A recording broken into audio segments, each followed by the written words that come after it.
He built an empire on positivity, on discipline, on being the hardest worker in every room he entered. For 3 decades, Dwayne, "The Rock" Johnson had been the man who smiled through everything, who turned setbacks into comebacks, who made success look like a choice anyone could make if they just worked hard enough. But what happens when someone decides that all of it is a lie? What happens when the most positive man in Hollywood is pushed to a place where positivity isn't enough anymore? On this particular morning at The View, Joy Behar was about to find out. She came armed with questions designed to crack the foundation of everything Dwayne Johnson had built. She didn't expect the foundation to crack back. Subscribe now and drop a comment below, because what you're about to witness will change everything you think you know about The Rock. The View studio felt smaller somehow when Dwayne Johnson walked onto the set. It wasn't just his physical presence, though at 6'5" and over 250 pounds of muscle, he dominated any space he entered. It was something else, an energy, a gravitational pull that made cameras, hosts, and audience members all orient toward him like planets around a sun. At 53 years old, Dwayne Johnson had achieved something that shouldn't have been possible. He had gone from professional wrestler to the highest paid actor in Hollywood. He had built business empires in tequila, energy drinks, and athletic wear. He had over 300 million followers on social media. He was, by almost any measure, the most successful entertainer of his generation, a man who had defied every limitation ever placed on him. Today, that optimism was about to be tested in ways he never expected. "Dwayne Johnson, welcome to The View," Whoopi Goldberg announced as the applause finally died down. "It's always a pleasure to have you here." "Thank you, Whoopi. Thank you, ladies. Thank you to everyone here." He gestured to the audience with that trademark grin, the one that had sold billions of dollars in movie tickets. "I love this show. I really do. You always keep it real, and I respect that." "Speaking of keeping it real," Joy Behar interjected, and there was something in her tone that made the other hosts exchange quick glances. "Let's talk about your brand, Dwayne. Because you've built this entire empire on positivity and hard work and all these motivational messages. But some people have started to wonder if any of it is genuine, or if it's all just very sophisticated marketing." The question landed in the studio like a stone dropped into still water. Dwayne's smile remained in place, but something shifted behind his eyes. "That's an interesting way to start a conversation," he said, his voice maintaining its warmth, but with a new undertone. "What makes you think it's not genuine?" "Well, let's be honest. Nobody is that positive all the time. Nobody wakes up at 4 in the morning every single day with a smile on their face.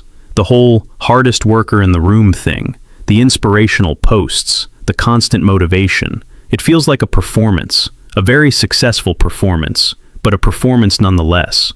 Dwayne leaned back slightly, studying Joy with an expression that regular viewers of The View had never seen from him before.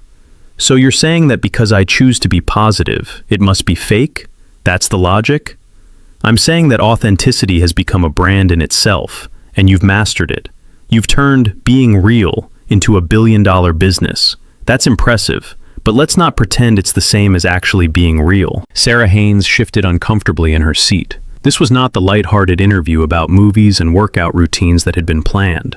"Joy, I think what Dwayne has accomplished is genuinely inspirational to a lot of people," Sarah offered, trying to soften the confrontational tone. "Of course it is," Joy replied, not taking her eyes off Dwayne. "That's exactly my point. Inspiration is profitable. Motivation sells. I'm just asking whether there's anything underneath it besides good marketing." Dwayne was quiet for a moment. When he spoke, his voice had lost some of its usual performative energy. "You want to know what's underneath it? Okay, let me tell you what's underneath it." He shifted forward in his chair, and suddenly the studio felt even smaller. "In 1995, I was living in an efficiency apartment with my girlfriend at the time. I had just been cut from the Calgary Stampeders. My dream of playing professional football was over. I had $7 in my pocket. $7. And I sat in that apartment and I cried. Not because I was sad, because I had no idea what I was going to do with my life." His voice was different now, rawer, less polished. "I fell into a depression, real depression, the kind where you don't want to get out of bed, the kind where you start thinking maybe the world would be better off without you in it. I was 23 years old, and I felt like my life was already over. The studio was completely silent. This wasn't the Dwayne Johnson they were used to seeing. This was something else entirely. So when you ask me if my positivity is fake, if my motivation is just marketing, I want you to understand something. I built that positivity, brick by brick, day by day, because the alternative was letting the darkness win. I choose to be positive because I know what it feels like to have no hope at all, and I never want to go back there. Joy seemed momentarily taken aback, but she recovered. That's a powerful story, and I'm sure it resonates with people. But that was 30 years ago. You've been successful for a long time now. At some point, doesn't the underdog narrative become outdated? Outdated? Dwayne's eyebrow raised. You think struggle has an expiration date. You think because I've achieved success, I'm not allowed to remember where I came from. I'm saying that you've been wealthy and famous for decades. The $7 in my pocket story is touching, but it's also been monetized into merchandise, motivational speeches, and social media content. At what point does sharing your pain become exploiting it? The accusation hung in the air. Dwayne's jaw tightened visibly. Let me ask you something, Joy. Have you ever been so broke that you had to choose between eating and putting gas in your car? Have you ever been so lost that you considered ending your own life? Have you ever had to rebuild yourself from nothing while everyone around you said you'd never amount to anything? Joy opened her mouth to respond, but Dwayne continued, because I have. And if sharing that story helps even one person who's going through something similar, then I don't care if you think it's monetized. I don't care if you think it's outdated. That story is mine. It's real, and I'll keep telling it as long as there are people who need to hear it. But you understand why some people might be skeptical, right? Joy pressed on. You're literally the highest paid actor in the world. You own multiple businesses. You live in mansions. The gap between the person telling the underdog story and the person living the reality is pretty significant. So, success disqualifies me from having a past. Having money means my struggles weren't real? That's what you're saying? I'm saying that perspective matters, and your perspective has changed significantly since you had $7 in your pocket. Dwayne stood up slowly, and the movement seemed to shift the entire energy of the room. Even sitting, the hosts had to look up at him. Standing, he was almost intimidating. Let me tell you about perspective, Joy. My father was a professional wrestler, Rocky Johnson, one of the first black champions in WWE history. And do you know what he taught me about success? He paused, his voice dropping. Nothing, because he wasn't there. He was on the road. He was chasing his own dreams. And when he was home, he was hard, cold, critical. I spent my entire childhood trying to earn his approval, and never quite getting there. The studio was absolutely silent now. He died in 2020, heart attack. And you know what I felt? Relief. And then guilt for feeling relief. And then grief that hit me like a truck because I realized I would never get the relationship with him that I always wanted. That's my perspective, Joy. That's what's underneath all the positivity and the motivation and the brand you seem so determined to deconstruct. He paused, his voice thick with emotion. You want to know something else about perspective? I come from a Samoan wrestling family. My grandfather, High Chief Peter Maivia, was a legend. My father was a legend. That legacy was supposed to be my birthright, but when I started wrestling, I got booed out of arenas. People threw things at me. They chanted, "Rocky sucks," while I was trying to perform. Because I wasn't my father. I wasn't my grandfather. I was just some football player who couldn't make it in the NFL trying to ride their coattails. His voice hardened. I had to earn every single thing I got in that ring. I had to reinvent myself, create the Rock, become something nobody had ever seen before. And I did it while carrying the weight of a legacy I never asked for, and a father who thought I'd never live up to it. Whoopi tried to intervene. Dwayne, I think we all appreciate you sharing something so personal. No, Whoopi. She wanted to know what's real, so I'm showing her what's real. He turned back to Joy, his voice controlled, but carrying an edge that made everyone in the studio lean back slightly. You sit there and question whether my positivity is genuine, whether my work ethic is a performance, whether my motivational messages are just marketing, and you do it with this smug certainty, like you figured out some secret that everyone else is too naive to see. He took a step closer to the panel, but what you don't understand is that the positivity isn't despite the pain, it's because of it. Every time I post something encouraging, every time I tell someone to keep going, every time I share my story, I'm talking to the version of myself who was sitting in that apartment with $7 and no hope. I'm telling him that it gets better, that the darkness doesn't win, that there's another side to the tunnel. Joy tried to regain control of the conversation. I'm not trying to diminish your experiences, Dwayne. I'm just pointing out that there's a difference between genuine vulnerability and strategic vulnerability. And in today's influencer culture, it can be hard to tell the difference. Strategic vulnerability? Dwayne's laugh was sharp and bitter. You think I strategically decided to talk about depression and suicidal thoughts because it would be good for my brand?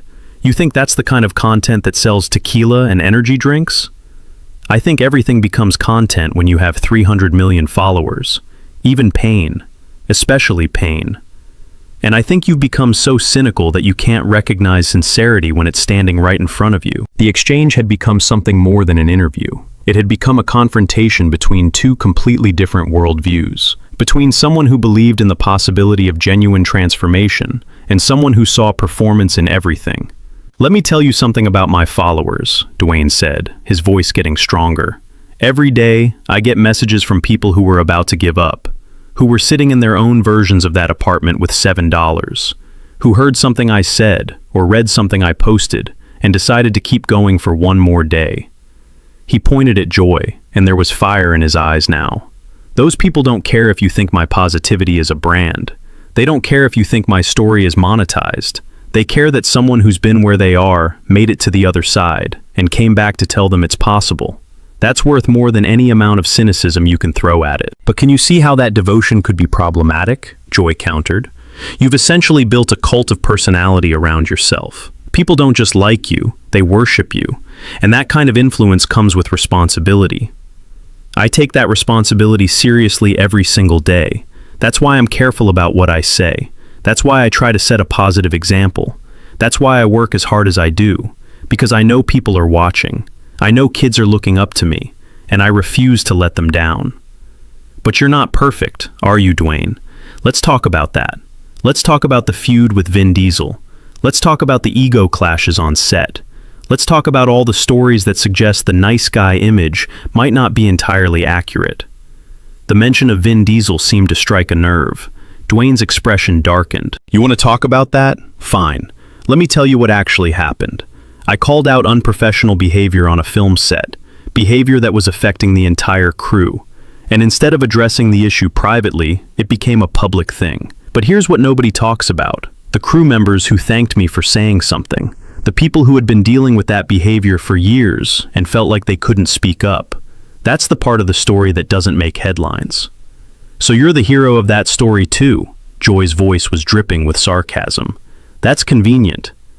I'm not the hero of any story, Joy. I'm just someone who refuses to pretend that bad behavior is acceptable just because it comes from powerful people. If that makes me difficult, then I'm difficult. I'd rather be difficult and honest than easy and complicit. He shook his head, memories flooding back. When I left wrestling to try acting, everyone said I was crazy.